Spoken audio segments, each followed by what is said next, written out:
Gente, meu canal tá um pouco desatualizado. Eu não tô postando vídeo. Tenho muito vídeo para postar, mas não tô postando. Porque tem coisas que às vezes não compensa, não compensa falar, não compensa debater. Às vezes é questão de fé. E fé é uma coisa que você só muda o outro, né? Às vezes através não de impor, falar, comentar, debater, mas às vezes você convence o outro, às vezes de você dar exemplos com você mesmo, você fazer um gesto, alguma coisa, e a pessoa vai começando a ter curiosidade e pesquisar, e ir atrás e repensar, né? Para quem não me conhece, né, no canal, eu me chamo Giovan, né, e gosto de matemática e também gosto de debater algumas coisas, né, sobre Bíblia, né? Inclusive ontem eu estava até vendo um versículo no original e eu estou tentando ler de todas as formas, ler no hebraico, né? Porque para mim é mais fácil, porque se você, eu acho, na minha concepção, na minha opinião, se você pegar uma Bíblia em português, você vai achar contradições. Se você começar a estudar o original, você não consegue encontrar as contradições, porque ela se completa. Por isso que Augusto Cury, né, ele quando ele que é um psiquiatra, né, estudioso psiquiatra, um doutor em psiquiatria, quando ele começou a estudar religiões, ele disse, não, a partir do que eu estou vendo aqui no original e no português, não tem como uma pessoa ter escrito aquilo ali. Então, eu queria trazer hoje um debate que vem rolando aí há muito tempo, né, que eu às vezes eu me saio, sabe? Tento me sair desse debate, que é sobre a questão do calvinismo e o arminianismo, né? No começo da minha fé, defendia muito a questão do calvinismo, né? Mas chegou um momento que eu pensei, poxa, se nem Paulo, ele entrou tanto nesse tema, porque quando ele foi até o terceiro céu, ele viu coisas que ele não poderia nem falar, né? E ele comenta muita coisa em Romanos sobre a questão do plano de salvação, do querer, do agir de Deus, Deus endurecer o coração, Deus não querer, Deus fazer do jeito dele. E lá em Romanos 9 fala lá pelo final do capítulo, fala sobre a questão da salvação. E as pessoas assim, elas, né, têm temas, têm versículos, têm contextos que você não tem como fazer o arrudeio. Você tem que inventar alguma coisa para tentar se sobressair daquele tema, daquele versículo, daquele contexto. Aí se você começar a inventar coisas absurdas para sair, mas isso aqui pode ser isso aqui, isso aqui, mas isso aqui talvez seja referente a isso aqui. Aí você começa a trazer outro evangelho, que aí já é tido como anátema. Mas vou dar minha opinião sobre a questão do calvinismo e arminianismo. O Armínio, né, ele acreditava na depravação total. Hoje os arminianistas, os arminianistas não acreditam, mas pense numa coisa bem certa, quando você se ajoelha para pedir a Deus, né, forças, fé, né, por mais que você seja arminiano, você se torna um calvinista, né. E o calvinista, ele, quando vai pregar, ele prega como um arminiano, né, como Augusto Nicodemos fala. Eu penso o seguinte, na minha opinião, o homem ele criou definições de Deus onipotente, onisciente, onipresente. E oni vem de totalidade, vem de absoluto, vem de uma coisa infinita. Então, se Deus é infinito em fazer tudo, Deus é infinito em estar em todos os lugares e saber de tudo, e o homem próprio criou essa definição a partir da leitura da Bíblia, porque esse nome não tem na Bíblia. Ele criou a partir de leituras, assim como também você pode definir, o homem definiu também a questão, definiu mais aí não tem como, né? A questão da Trindade, não é porque ali tá bem explícito, né? Mas enfim, ele criou um Deus que é inexplicável, um Deus que está fora do tempo, um Deus que não tem forma, um Deus que ele não consegue ele não consegue entender de nenhuma forma. O homem criou essa definição através da onipotência, onisciência e onipresença. Contrapartida, né? ele vem com a história de querer entender Deus da lógica humana. Aí eu pergunto, a lógica humana tem alguma coisa a ver com a lógica de Deus? Deus tem lógica? E essa palavra lógica, né? Essa palavra lógica, né? Sinceramente, o que é para Deus lógica? Né? Então, assim, não, mas tem que ter uma lógica aqui nessa explicação. Aí dizem, mas o calvinismo usa o palhaço lá o palhaço não, usa tem um termozinho que eles falam, eu já escutei algumas vezes, o, o espantalho, acho que é espantalho, lá de Deuteronômios 29, onde fala que as coisas reveladas pertencem aos homens e as não reveladas não pertencem a Deus. Ele é bem claro, Deus, sobre isso.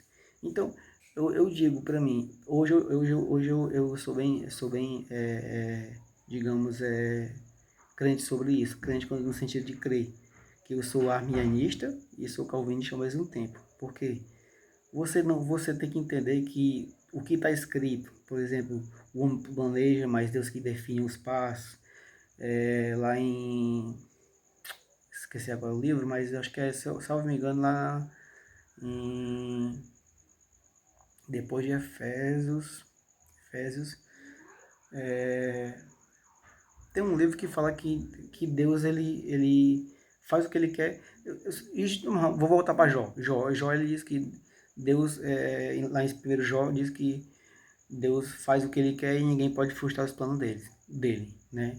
Então ele é soberano de forma que ele pode mudar a sua vida. Então, assim, se o Espírito Santo dele, se o Espírito Santo entrar no seu coração e faz com que você não peque, então você já perdeu o seu livre arbítrio, que no caso é livre agência, porque livre-arbítrio, na definição real, significa escolha de salvação. E ontem eu estudando sobre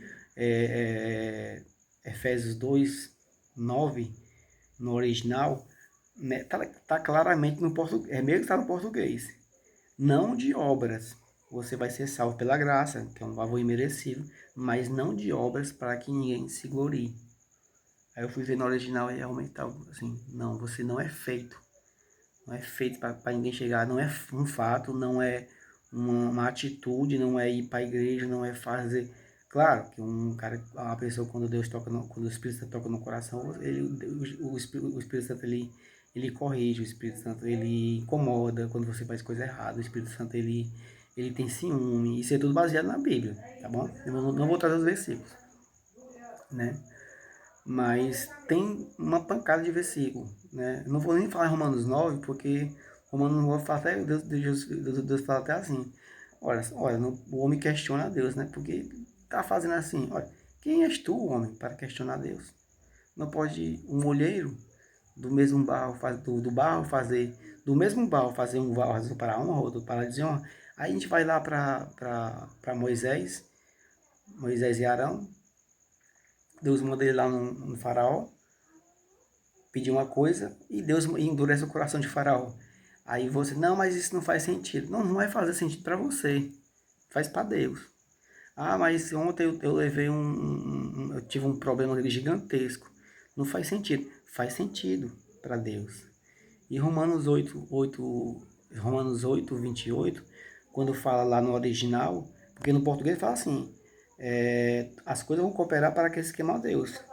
Todas as coisas cooperam para aqueles que amam a Deus. Aí você, opa, eu vou amar a Deus, vai cooperar. Eu vou ser abençoado. Só que no original diz assim, se você amar, ele vai fazer do jeito dele. E também pasmem, e também no Pai Nosso, né? Que seja feita a tua vontade. As pessoas, às vezes até eu indico alguns livros, principalmente aquele livro que diz um Deus que tem um tema, um Deus de amor que destrói sonhos.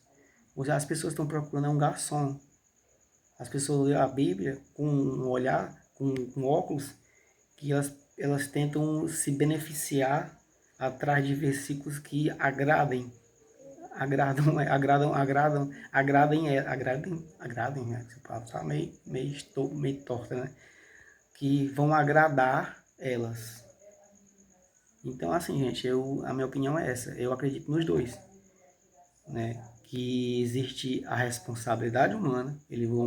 O homem, para finalizar, o homem vai pagar pelos seus feitos, vai ser cobrado, mas Deus não deixa fugir tudo, as coisas do controle. Deus está no controle. Ah, mas teve ali um estupro. Eu não entendo. Justamente, você não vai entender agora e talvez lá no seio de Abraão, no céu, né? Então, assim, o que nós fomos chamados para quê? Para debater isso? Ou foi para lançar a rede? Foi para pregar a Cristo? Então, são debates que, para mim, são, né, fúteis, são irrisórios. Então, é isso, né? Tá ficando um vídeo grande, mas eu fico pensando nisso porque eu vejo muito, né, falar sobre isso. As pessoas perdem muito tempo, né, com isso. Ah, mas o debate ele existe, que ele é bíblico. O debate é bíblico. Pedro, né, debateu. Os apóstolos estavam ali debatendo e tal. Vem quando ele estava assim, em conflito, debatendo. Mas veja o debate dos apóstolos, que são debates que dão um exemplo para as pessoas tomar um norte. Quando Pedro fala, reconheço de verdade que Deus não faz acepção de pessoas, de povos, na verdade, né? Então ali, né, ele tava numa questão, o povo aqui, só o povo aqui que vai ser, não, questão da circuncisão, teve também debate, mas o debate ali é um debate tipo, para ensinar, não para perder tempo, né? Então, assim que as pessoas tomem um exemplo sobre isso, né? Sobre essa questão e sejam arminiano e calvinista ao mesmo tempo. Ah, mas não posso ser, eu tenho que levar meu amigo, você nunca vai entender Deus, não. Você vai entender uma coisa que não tem forma nem cheiro? Você vai entender isso? Talvez ele tenha uma forma, da forma dele. Mas você é humano, você não vai entender nada. Você pode até se questionar, Deus pode criar alguma coisa que é maior do que ele? Olha as perguntas, né? Para mim é a mesma pergunta, um questionamento desse. Então eu não perdo meu tempo, sabe? Falando sobre isso, mas que as pessoas tomem cuidado em entrar em debates que não trazem conhecimento bíblico, não trazem conhecimento, né? Então, assim, que as pessoas prezem para mais passar, não impor doutrinas, mas para falar mais de uma coisa mais solene, mais aberta, mais reflexiva, né? Então o vídeo de hoje que eu queria gravar era esse, eu acho que esse vídeo eu vou postar.